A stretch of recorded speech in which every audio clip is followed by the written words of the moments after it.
Halo, Assalamualaikum warahmatullahi wabarakatuh. Aku Tri. Hari ini aku sebenarnya mau bahas tentang apa sih sesi rangkul. Kalau misalnya yang aku eh, apa namanya, yang aku lakukan itu yang online. Jadi sesi rangkul yang aku lakukan itu secara online. Tapi pada dasarnya ada juga sesi rangkul yang offline. Jadi kita langsung tatap muka gitu sama semua peserta. Nah, aku mau jelasin apa itu sesi rangkul. Terus di sesi online yang udah aku adakan itu kita udah 3 kali sesi online. Ada yang pertama itu tentang manajemen emosi, terus yang kedua adalah teknik komunikasi, yang ketiga adalah tentang kualitas waktu bersama keluarga ya. Nah, itu tuh ngebahas tentang manajemen waktu. Nah, aku mau bahas itu juga tentang kaitannya dengan gentle parenting yang udah pernah kita pelajari di bulan Januari. Jadi kalau aku mau review dikit, kita tuh awalnya belajar dari gentle parenting dulu, tentang apa itu gentle parenting dan bagaimana penerapannya dalam kehidupan sehari-hari. Selanjutnya aku arahkan untuk ikut sesi rangkul dulu gitu, supaya kita tuh bisa menerapkan gentle parentingnya pelan-pelan gitu, secara bertahap. Caranya adalah dengan menerapkan belajar dulu di sesi rangkul gitu ya. Nah, jadi aku mau bahas tentang itu, sesi rangkul dan kaitannya dengan gentle parenting. Tapi juga waktu kemarin aku sharing tentang rangkul, jadi rangkul tuh buka rekrutmen. Banyak yang bertanya kayak, rangkul tuh apa sih gitu. Uh, Info lebih lanjut dong gitu, nyuruh-nyuruh gabung tapi belum tahu tuh rangkulnya tuh apa gitu ya. Nah, jadi aku mau bahas itu dulu kali ya, bahas dulu tentang apa sih sebenarnya rangkul, terus kita bahas tentang sesi rangkul yang udah kita lalui selama 3 bulan ini, kaitannya dengan gentle parenting itu seperti apa. Terus aku juga mau bahas sesi rangkul di minggu depan, itu tentang disiplin positif pertama. Nanti kita akan bahas karena yang si disiplin positif ini sangat berkaitan dengan gentle parenting gitu. Jadi aku mau bahas tentang itu dulu. Yang pertama adalah rangkul ya. Jadi rangkul itu adalah relawan keluarga kita. Jadi keluarga kita itu adalah sebuah yayasan yang bergerak di bidang pendidikan keluarga. Jadi keluarga kita itu bikin kurikulum tentang pendidikan keluarga yang harapannya adalah si kurikulum ini bisa dipelajari oleh semua orang tua gitu.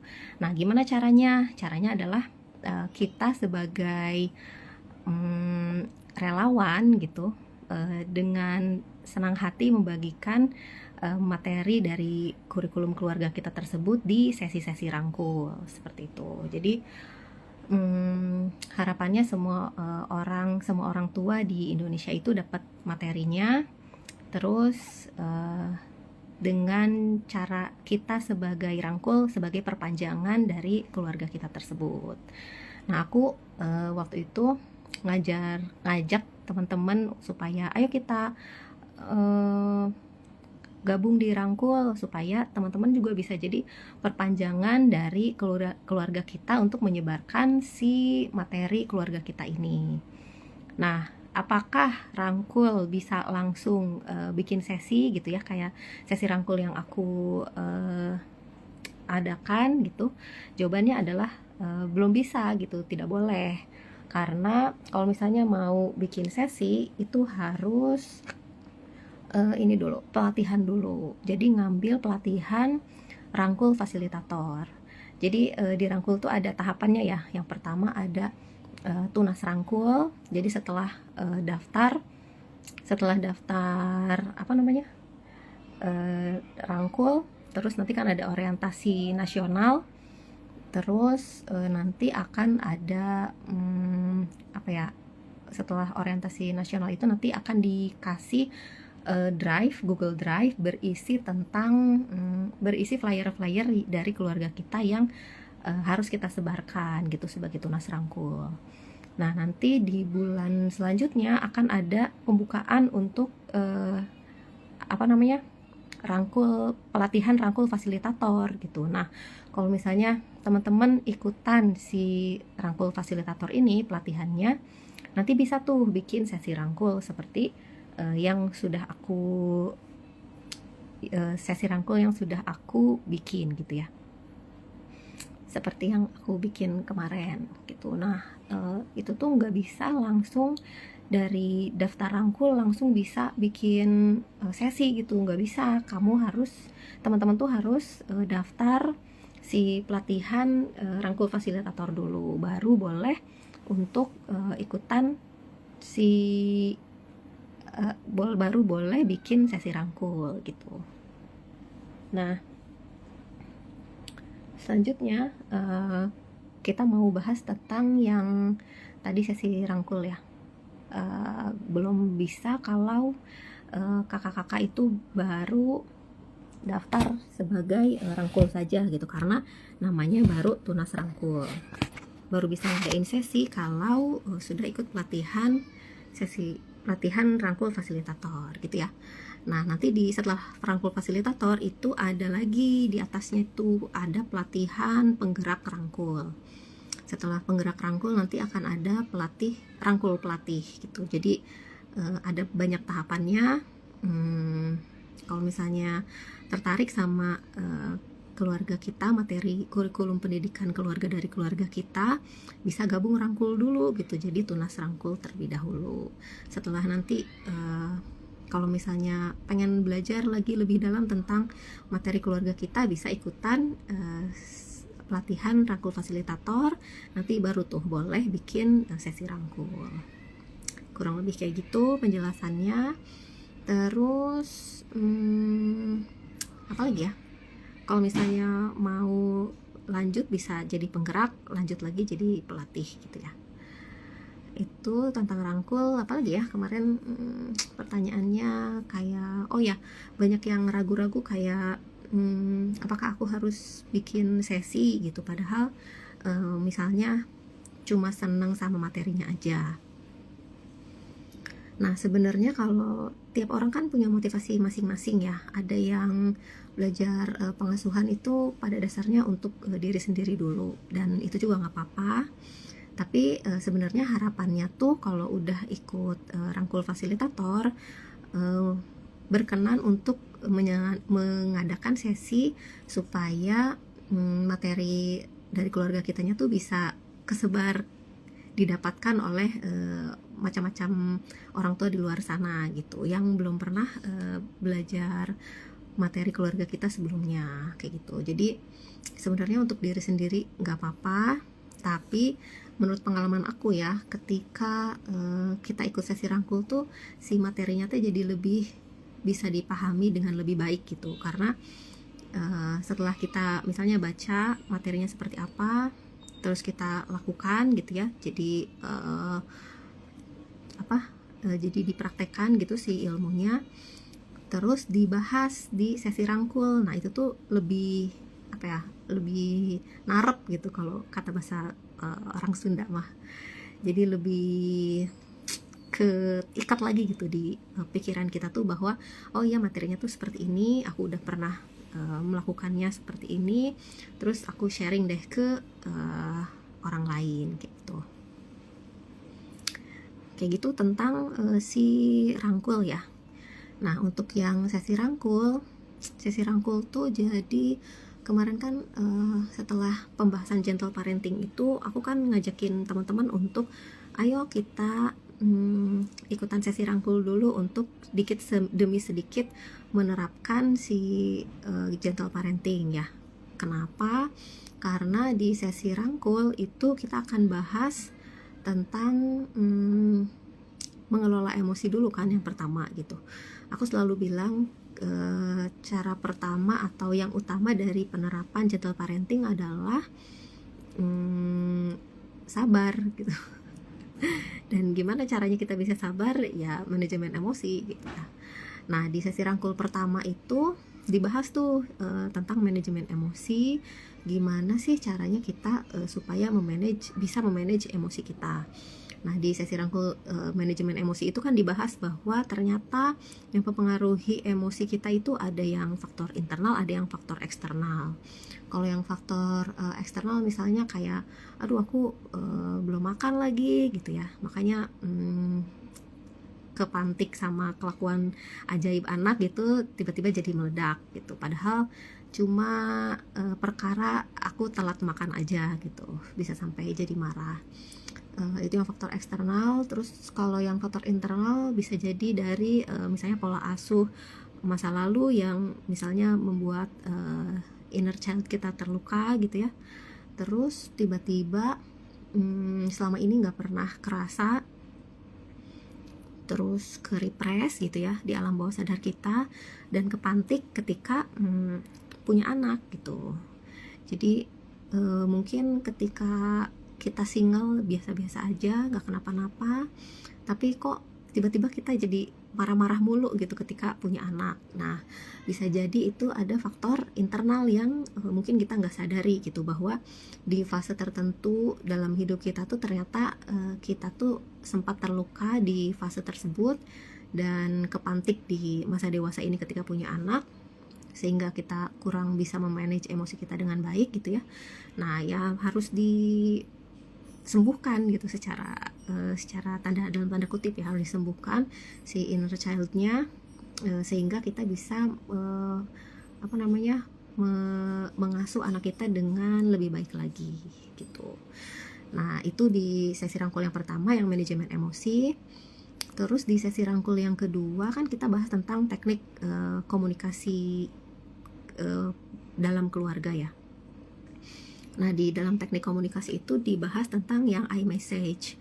iMessage itu intinya tuh ada dua ya. Jadi kita tuh mengutarakan apa sih yang kita rasakan kepada pasangan kita, kepada anak kita. Terus yang kedua adalah apa sih yang kita inginkan gitu. Jadi di dalam komunikasi itu yang harus tersampaikan tuh ada dua, apa yang kita rasakan dan apa yang kita inginkan. Nah, itu dibahas di si materi iMessage tadi.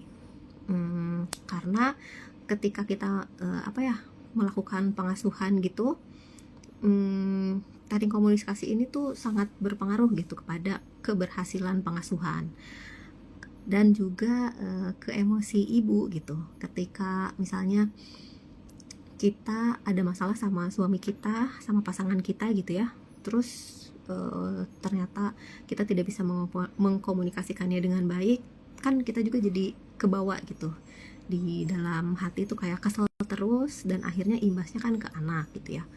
Nah, di teknik komunikasi inilah kita belajar bahwa oh ternyata kayak gini nih caranya si iMessage tadi, gimana ya caranya supaya kita tuh bisa mengkomunikasikan apa yang kita rasakan dan apa yang kita inginkan tuh kepada pasangan dan anak tuh dengan benar gitu.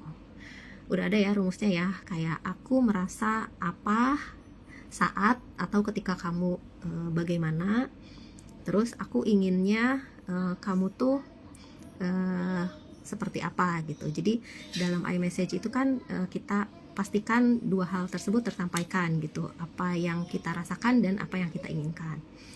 Nah, jadi udah dapat dua skill nih kita tuh di dua sesi rangkul yang kemarin, ada manajemen emosi sama teknik komunikasi. Nah, di sesi rangkul ketiga kita tuh belajar tentang manajemen waktu. Jadi dalam waktu 24 jam ini tuh kita kan berbagai peran kita lakukan gitu ya, kayak kita menjadi kita menjadi ibu gitu, kita menjadi istri gitu, kita menjadi diri sendiri, kadang juga menjadi orang lain, kita menjadi orang bermasyarakat gitu ya. Nah, itu tuh gimana sih ngaturnya? Nah, itu tuh ngaturnya di manajemen, di ilmu di manajemen waktu ini, di kualitas waktu bareng keluarga. Itu tuh bahas tentang gimana sih caranya kita memanage waktu kita. Nah, kaitannya sama gentle parenting tadi, jadi ketika kita misalnya mampu mengelola emosi kita dengan baik gitu. Nah, si gentle parenting ini bisa kita menerapkannya tuh dengan lebih mudah gitu, dengan lebih lancar, karena kita sudah bisa mengatur waktu kita dengan baik, teknik komunikasi kita dengan pasangan dan anak itu bisa berjalan dengan lancar, juga kita bisa mampu memanage waktu kita dengan baik. Jadi kita melakukan semua kegiatannya tuh dengan smooth gitu. Jadi kita sebagai kita sebagai istri bisa melakukan peran kita sebagai ibu, dan untuk diri sendiri juga terpenuhi. Nah, kayak gitu. Jadi aku ngajakin teman-teman untuk ikutan sesi rangkul dulu tuh, supaya ilmunya tuh didapat dikit-dikit dan dipraktekkan secara bertahap gitu, supaya kita bisa akhirnya bisa menerapkan si gentle parenting ini seutuhnya gitu. Jadi gitu ya, kita belajar dulu gimana cara memanage emosi, terus teknik komunikasi kita sama pasangan dan anak seperti apa, lalu manajemen waktunya seperti apa, sehingga semua kegiatan kita tuh berjalan dengan lancar. Selanjutnya di gentle parenting, kita nanti akan belajar di sesi rangkul selanjutnya nih. Yang paling penting adalah belajar tentang disiplin positif, karena yang membedakan gentle parenting dengan semua jenis pola asuh ya, adalah bagaimana kita bisa membuat batasan gitu, antara kita bisa membuat batasan pada anak gitu, dengan segala macam hal yang ada di kehidupan anak kita gitu. Nah, kita juga sering lihat di ini ya, di media sosial, bahwa ada orang yang salah paham nih tentang si gentle parenting ini. Gentle parenting sering kali disalahpahami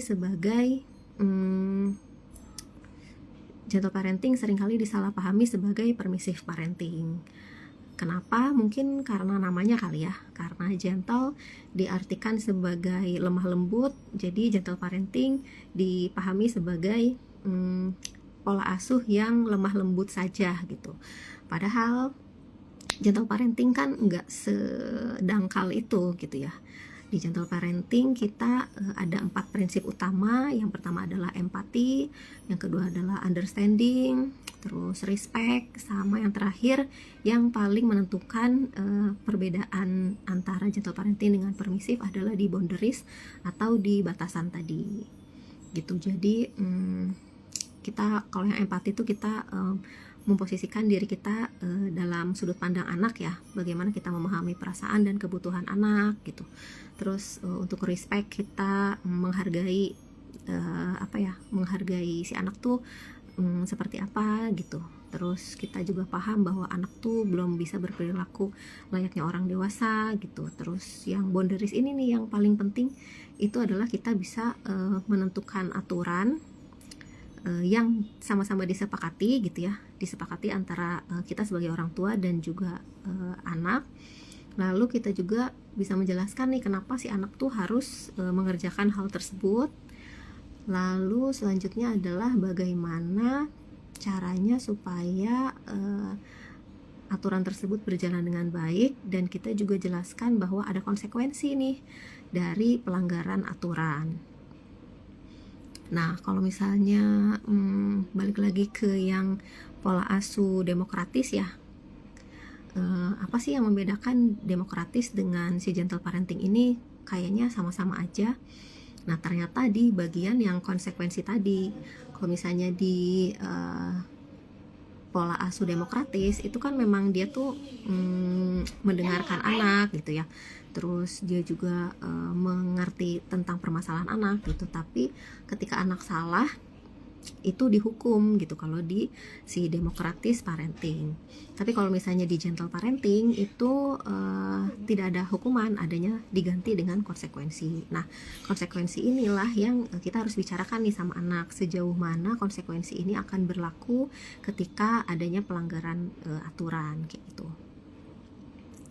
Jadi nanti akan kita ketemu di sesi rangkul yang minggu depan di tanggal 2 Mei itu tentang disiplin positif pertama, yang judulnya itu adalah modal penumbuhan disiplin. Nanti akan dibahas tentang berbagai macam hal gimana caranya supaya anak disiplin tanpa drama gitu ya. Salah satunya mungkin aku spill dikit itu bahas tentang rutinitas. Jadi yang pertama yang harus dilakukan untuk supaya anak disiplin itu adalah dengan adanya rutinitas yang kita berlakukan di rumah. Sebenarnya tentang rutinitas ini ya, aku juga sebelum dapat materi dari keluarga kita, aku dulu kan belajarnya Montessori dulu ya, waktu tahun 2015, waktu anak aku lahir, anak aku yang pertama, aku tuh belajarnya Montessori dulu. Nah di Montessori ini dia bilangnya bahwa anak itu harus dibiasakan untuk punya keteraturan gitu dalam kesehariannya. Jadi supaya ini tuh meredam meredam kemungkinan tantrum dia sehari-hari gitu. Nah makanya waktu itu aku tuh udah sebelum ketemu keluarga kita ya, waktu itu aku udah menerapkan si rutinitas ini gitu. Kayak misalnya sekecil anak aku tuh nggak boleh keluar rumah kalau belum mandi. Gitu. Kalau dia masih pakai piyama terus dia bilang bunda aku mau main di luar, nggak boleh gitu. Itu udah dari bayi udah aku biasain kayak gitu. Jadi anak aku tuh baru bisa keluar rumah tuh kalau udah rapih gitu, udah bangun tidur tuh mandi dulu, terus sarapan dulu, nah baru dia feel free untuk keluar gitu, boleh keluar ketika udah mandi dan makan. Selanjutnya kesehariannya ya, setelah hanya baru boleh keluar setelah mandi dan makan adalah aku ajak main sampai siang gitu ya, duhur. Terus setelah sholat duhur kita makan siang. Nah setelah makan siang biasanya aku ajak tidur siang dulu sampai nanti di asar. Udah asar kita sholat asar terus.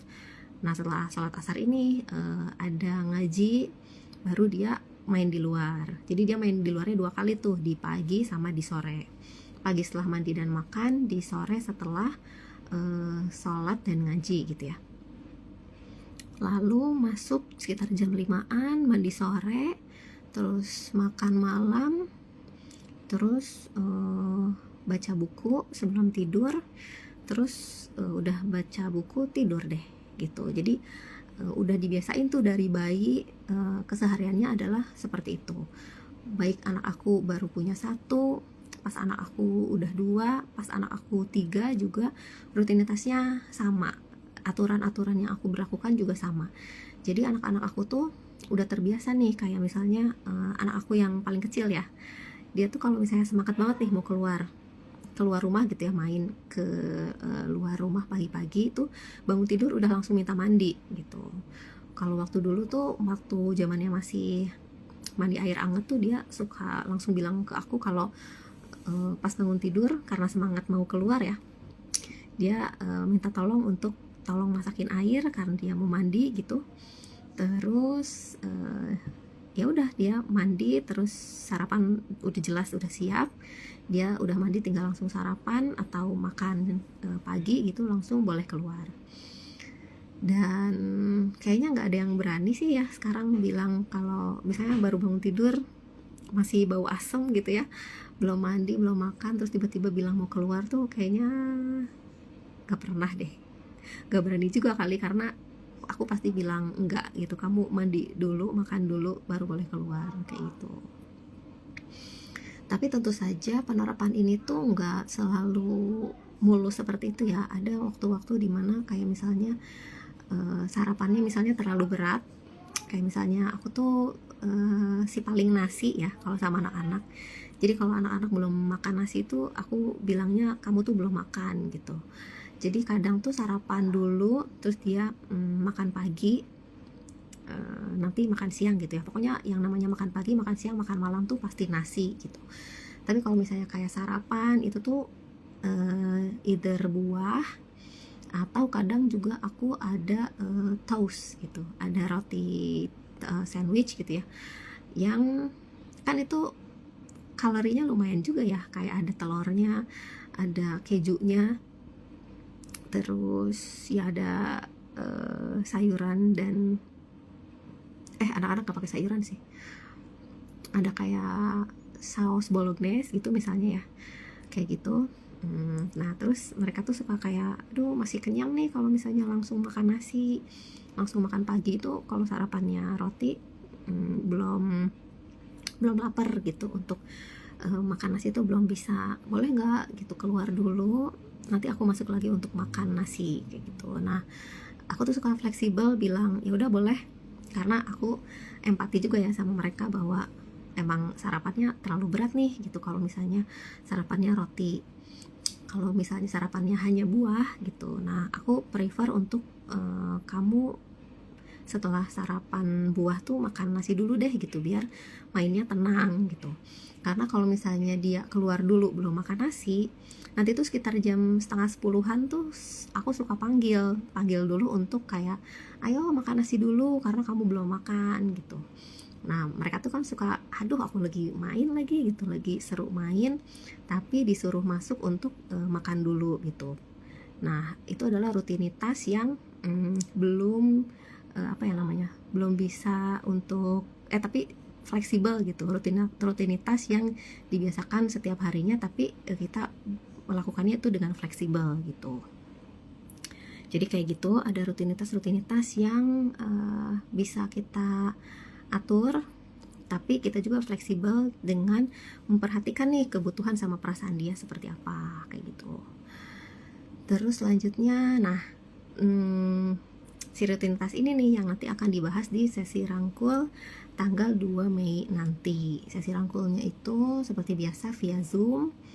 Terus nanti si via Zoom ini sekitar jam berapa ya? Bada asar sih ya. Seperti biasa hari Jumat bada asar. Kalau sesi rangkul online tuh aku bikinnya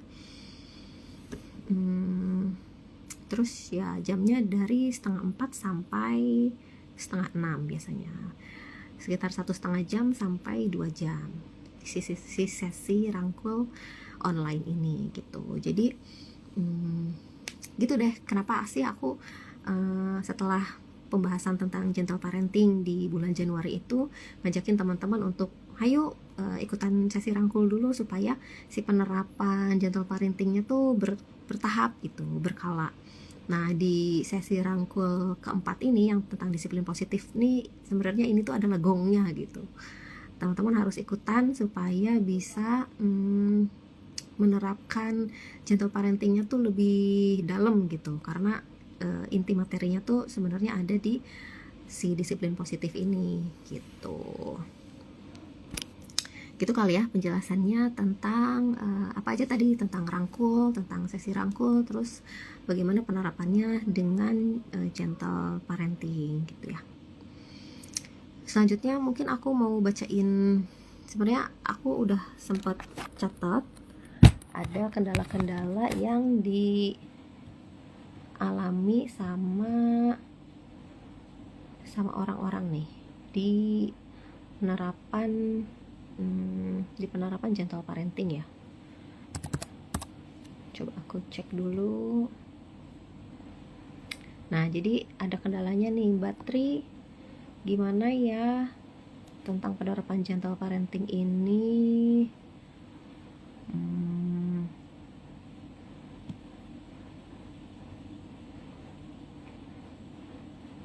Oh tadi udah ya, kendalanya adalah di media sosial kok gentle parenting tuh kayak gini. Video terakhir yang aku tonton tuh jadi ada seorang ibu yang membiarkan anaknya ngacak-ngacak bahan kue. Nah teman-teman pernah lihat nggak itu video yang itu? Nah terus banyak komen yang bilang bahwa nah ini nih katanya didikan gentle parenting gitu ya. Padahal kalau dilihat lagi ini tuh bukan gentle parenting gitu, karena gentle parenting itu membatasi anak untuk tidak melakukan hal yang negatif gitu. Jadi adanya batasan antara, kita tuh punya batasan gitu ya, ada aturan dan kita juga jelaskan mana sih hal yang benar gitu. Nah si gentle parenting ini adanya batasan bahwa kamu tuh jangan melakukan itu ya gitu, karena itu misalnya tidak baik gitu, dibilangin. Kalau di permissive parenting itu lebih ke orang tua tuh membiarkan begitu saja si anak melakukan apapun yang dia suka gitu. Jadi di permissive parenting negatifnya adalah memang si anak ini jadi nggak tahu nih mana hal yang benar dan mana yang salah, karena orang tuanya nggak pernah ngasih tahu gitu. Nah di video yang anak-anak di video yang anak ngacak-ngacak bahan kue itu, nah itu tuh udah jelas bukan gentle parenting, itu tuh permissive parenting. Karena kok anaknya melakukan kesalahan dibiarin aja sih gitu, padahal di gentle parenting tuh kita tetap ngasih tahu anak bahwa tidak boleh melakukan hal tersebut karena itu tidak baik gitu. Kita jelaskan mengapa si anak tidak boleh melakukan hal tersebut, apa sih reasoningnya gitu. Jadi bukan hanya lemah lembut ya, karena kita kan punya boundaries gitu untuk mengatur anak-anak kita kayak gitu. Itu kendala penerapan gentle parenting yang pertama, karena banyak salah paham ya soal gentle parenting dengan permissive parenting tadi. Oke, kendala yang kedua itu bahas tentang aku ibu yang gak sabar, anak gak sesuai terus perilakunya sesuai yang diinginkan ibu dan melanggar aturan terus gitu. Gimana nih? Nah sebenarnya ini lucu juga ya, karena anak tuh kadang mengcopy juga bagaimana perilaku orang tua di rumah. Kayak misalnya Bu Ella sering bilang, Ustadz Hari juga sering bilang bahwa kita tuh mau anak kita melakukan suatu hal yang baik, tapi kita tuh udah bisa jadi teladan belum gitu. Kita tuh udah mencontohkan yang baiknya juga ke depan anak belum gitu. Kayak contohnya ya, aku juga ini refleksi aku sih. Kayak aku tuh suka nyuruh anak aku sholat ya. Ketika ada kan kita bilangnya kalau misalnya udah adzan langsung sholat ya gitu kan. Tapi akunya sendiri kadang-kadang setelah adzan tuh bukannya langsung sholat, malah diem dulu gitu, masih scrolling gitu, masih dengerin podcast gitu ya, masih kerjain kerjaan aku gitu. Sementara katanya udah adzan langsung sholat gitu. Nah adanya ketidaksinkronan antara apa yang kita katakan dengan apa yang kita lakukan tuh ngaruh banget nih ke persepsi anak tentang hal tersebut gitu. Jadi memang harus sinkron gitu antara apa yang kita katakan dengan apa yang kita lakukan.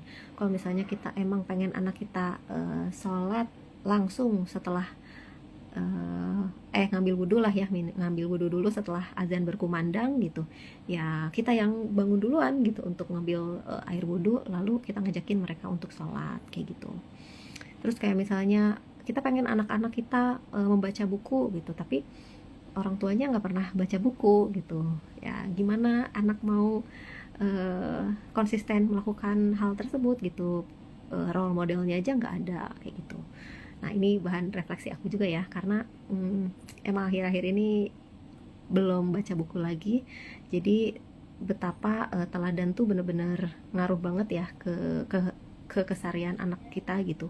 Bagaimana anak kita mau teratur atau melakukan hal tersebut kalau misalnya si teladannya tuh nggak ada kayak gitu. Oke, jadi kalau misalnya kenapa sih perilaku anak tuh nggak sesuai juga dengan yang aku inginkan, ya orang tuanya udah jadi teladan atau belum gitu. Itu dulu pertanyaan pertamanya.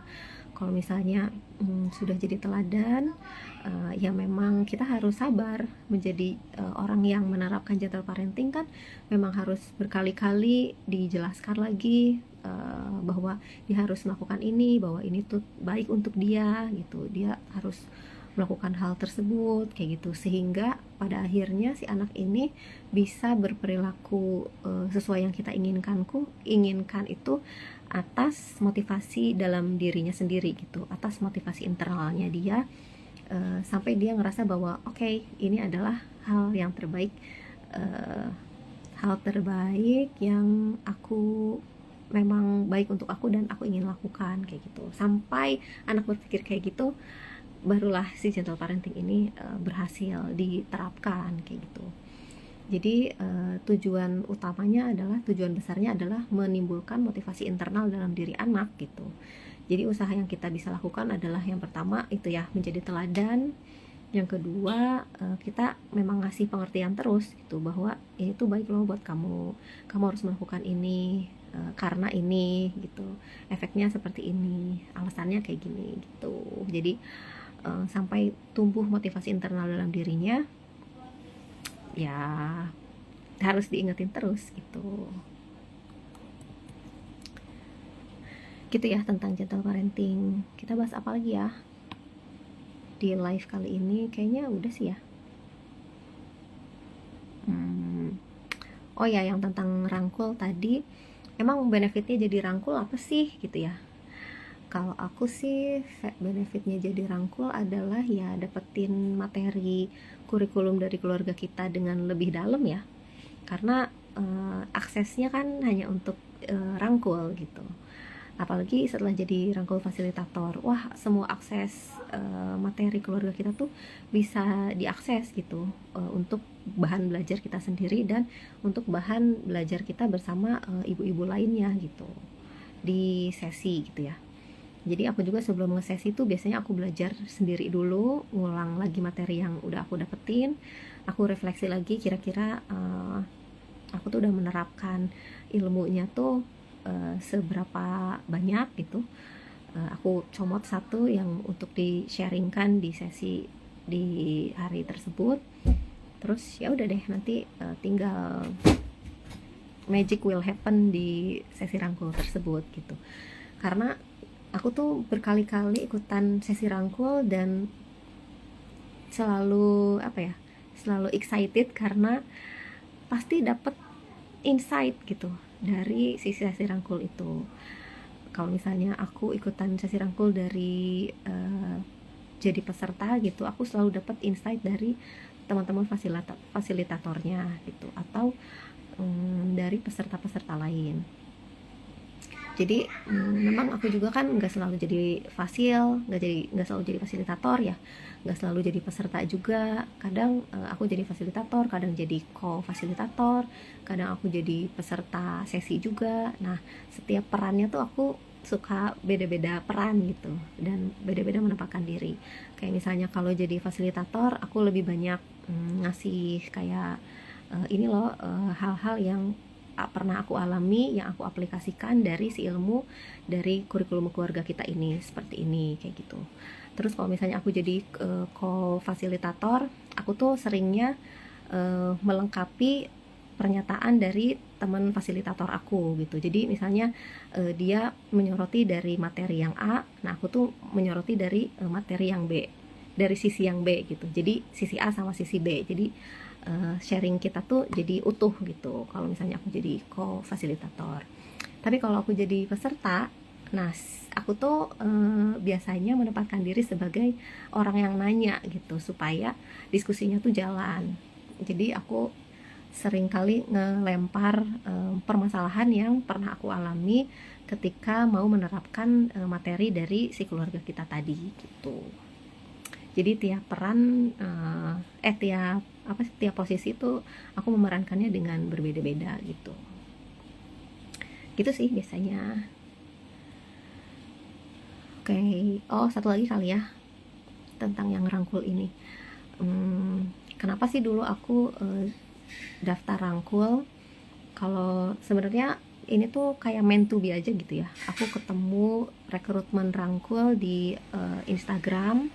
Terus aku ya udah daftar dulu aja, namanya juga dia kan bilangnya ini tentang pengasuhan anak gitu ya, tentang pengasuhan. Terus ya udah aku daftar. Terus tiba-tiba pas orientasi itu ada kan Bu Najla Shihab ngejelasin dulu tentang gimana sih kondisi pengasuhan di Indonesia tuh seperti apa gitu ya, kondisi orang tua di Indonesia seperti apa. Terus akhirnya di akhir, atau ya kalau nggak salah di akhir deh, ada video prinsip cinta gitu. Setelah pemaparan materi itu ada video prinsip cinta. Aku lupa di mana posisinya, nggak tahu di awal, nggak tahu di tengah, nggak tahu di akhir. Pokoknya ketika orientasi rangkul nasional itu ada pemutaran video prinsip cinta.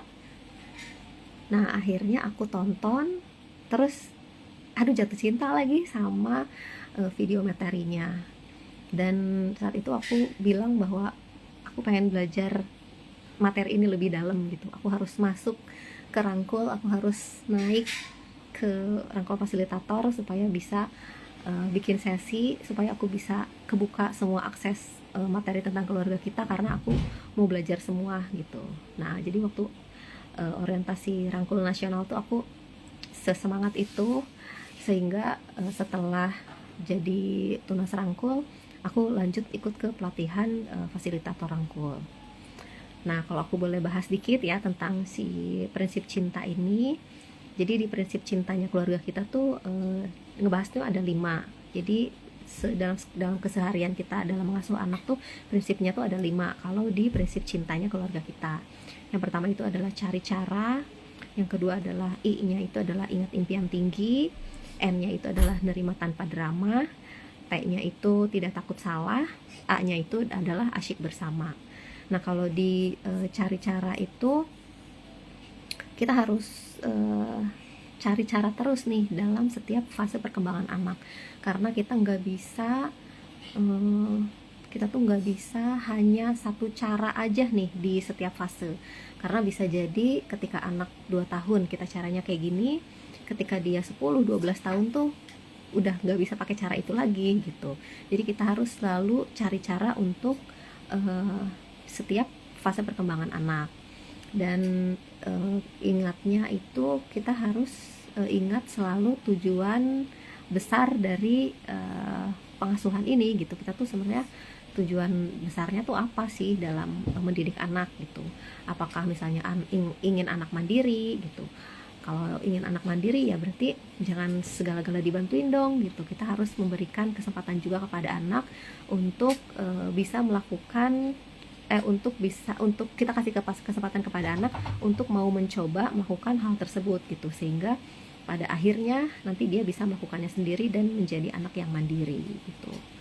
Kalau yang ingat impian tinggi, kita harus ingat nih, kita tuh pengennya anak tuh seperti apa sih gitu. Kita pengennya misalnya yang tadi ya, anak mandiri gitu, atau misalnya kita tuh pengennya anaknya tuh berani gitu, atau misalnya kita pengennya anak itu bisa termotivasi misalnya gitu. Maka hal-hal yang kita lakukan adalah mendukung hal tersebut gitu. Jangan sampai kita pengen anak mandiri tapi segala dibantuin, kita pengen anak berani tapi nggak mau membiarkan anak untuk mencoba ngomong di depan gitu. Atau kita ingin anak kita berani tapi diantar jemput terus gitu, nggak dikasih kesempatan anak bisa pulang atau pergi sekolah sendiri misalnya, kalau misalnya sekolahnya dekat ya dan anak sudah cukup umur gitu. Jadi ya hal-hal tersebut yang harus kita ingat, bahwa kita tuh punya impiannya tuh apa, dan kita buat caranya seperti apa gitu. Kalau di prinsip yang ketiga itu adalah nerima tanpa drama. Jadi kita tuh kan sebagai orang tua pasti ada drama keluarga gitu ya. Kalau anak-anak udah pasti drama, maka kita sebagai orang tua tuh harus ya menerima mereka apa adanya gitu. Jadi karena mereka kan belum bisa mengelola emosi, maka kitalah yang harus tenang menghadapi anak yang sedang drama ini kayak gitu. Kalau yang T-nya itu adalah tidak takut salah. Nah, aku tuh ngerasa dipahami banget gitu, atau diterima banget sebagai seorang ibu yang tidak sempurna tuh di prinsip cinta yang keempat ini gitu, si yang tidak takut salah ini. Jadi ketika misalnya kita udah mencoba untuk misalnya kita punya permasalahan pengasuhan ya, kita coba nih pakai cara tertentu untuk mengatasi permasalahan itu dan gak berhasil misalnya, ya jangan pakai cara yang sama. Kalau misalnya ingin menghasilkan yang berbeda gitu, kita cari cara yang lain gitu, supaya ikhtiar kita supaya bisa mengatasi si permasalahan ini gitu. Nah, tidak takut salah ini ngasih kita ruang untuk ya kita belajar terus gitu, bahwa kita juga bisa salah, tapi kita belajar dari kesalahan tersebut sehingga bisa ada perbaikan dan bisa mengatasi permasalahan dengan cara lain. dan terus mencoba aja gitu, terus mencoba, jangan jangan pernah takut salah, dan sehingga permasalahan ini tuh bisa selesai pada akhirnya gitu. Jadi aku ngerasa diterima banget tuh sebagai ibu ya, ngerasa diterima banget tuh di si uh, tidak takut salah ini gitu, si prinsip cinta yang keempat. Nah kalau yang terakhir itu ada yang A, itu adalah asyik main bersama. Nah itu aku senangnya karena kalau asyik main bersama itu kita jadi didorong untuk quality time sama keluarga gitu. Kita tuh harus asyik bareng-bareng, kita tuh harus apa namanya ya, dekat gitu, dekat secara keluarga dengan melakukan suatu kegiatan bersama gitu. Jadi kita harus mengusahakan kedekatan antar keluarga ini dengan bermain bersama gitu. Jadi kita menjadi keluarga yang asyik, dan anak-anak tuh happy gitu berada di rumah bersama kita orang tuanya yang asyik di mata mereka kayak gitu. Nah si prinsip cinta ini yang aku jatuh cinta banget waktu orientasi rangkul waktu itu, sehingga akhirnya lanjut jadi rangkul fasilitator sampai saat ini.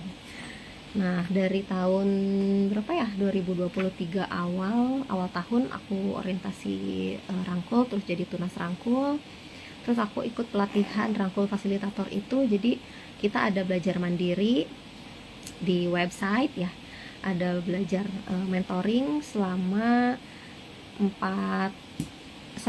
selama seminggu sekali di hari Rabu selama 8 pertemuan atau 2 bulan ya.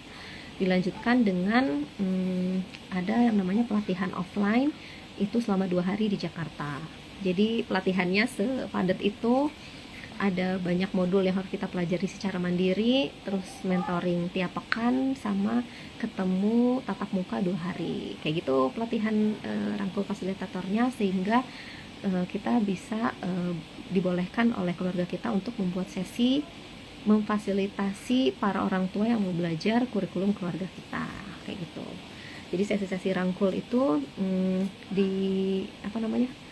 sesi rangkul itu difasilitasi oleh orang-orang yang memang sudah mengikuti pelatihan dari keluarga kita gitu, sudah ikut pelatihan dan sudah lulus, sehingga diperbolehkan untuk membuat sesi kayak gitu penjelasannya. Jadi besok tuh terakhir, harusnya hari ini terakhir sih, karena besok kan udah mulai orientasi ya. Khawatirnya aku nggak tahu si chat WhatsApp sama emailnya tuh dikirim kapan. Tapi kalau misalnya emang tertarik sama rangkul, mendingan daftar dari sekarang, jangan nunggu nanti-nanti, sehingga teman-teman bisa bisa dapat info untuk orientasi rangkul nasional besok, bisa langsung ikutan acaranya, terus lanjut jadi tunas rangkul, dan tunggu info selanjutnya untuk bisa jadi fasilitator rangkul. Kalau misal rangkul fasilitator, kalau misalnya memang mau ikut sesi gitu ya, ikut bikin sesi maksudnya. Nah kalau misalnya belum jadi fasilitator, belum jadi rangkul fasilitator, tapi mau mau bantuin sesi juga sebenarnya boleh gitu kan, nggak harus jadi fasilitator ya. Kalau misalnya emang mau belajar, bisa jadi terlibat secara teknis gitu, kayak bantuin pendaftaran atau bantuin jelasin ke teman-teman supaya ikutan sesi rangkul gitu, atau nanti bantuin pas live zoomnya atau pas tatap mukanya gitu, saling sharing tentang pengalaman pribadi di pengasuhan yang terkait dengan materi yang sedang dibahas gitu. Jadi banyak cara yang bisa teman-teman lakukan setelah jadi rangkul gitu, walaupun belum bisa bikin sesi sendiri kayak gitu. Jadi menurut aku daftar sekarang supaya besok bisa ikut orientasi rangkul nasional kayak gitu. Infonya itu info tentang rangkul. Nah info sesi rangkul tadi udah dibahas juga, bahwa akan ada sesi rangkul yang keempat tentang disiplin positif. Itu ada di minggu depan, Jumat depan, tanggal 2 Mei, biasa pada asar sampai setengah 6 ya, maksimal setengah 6 kita udah beres sesinya. gitu. Jadi jangan sampai kelewatan si sesi rangkul disiplin positifnya. Karena kalau misalnya mau menerapkan gentle parenting, ini adalah materi yang paling penting, jadi jangan sampai kelewatan materinya. Oke, segitu dulu live dari aku. Sebenarnya aku mau bikin video pendek-pendek aja, tapi males ngedit. Dan aku selalu ngerasa kayak aduh, salah terus nih ngomongnya, salah terus gitu. Padahal ketika kalau misalnya sesi kan ketika udah live mah ngomong aja gitu. Kalau misalnya bikin video reels tuh terlalu perfeksionis sehingga nggak jadi-jadi, ngeditnya jadi nggak beres-beres gitu. Jadi aku prefer untuk bikin live kayak gini aja supaya ngalir aja ngobrolnya gitu. Dan kalau misalnya Zoom kan kayaknya terlalu serius ya kalau misalnya kita ngebahas kayak gini di Zoom gitu. Jadi aku prefer untuk live kayak gini supaya ngobrolnya lebih santai gitu. Oke, segitu dulu kali ya live aku hari ini. Sampai ketemu di live aku selanjutnya. Kita bahas lagi tentang gentle parenting atau rangkul atau sesi rangkul. Kita bahas di pertemuan selanjutnya, di live selanjutnya. Dadah. Assalamualaikum warahmatullahi wabarakatuh.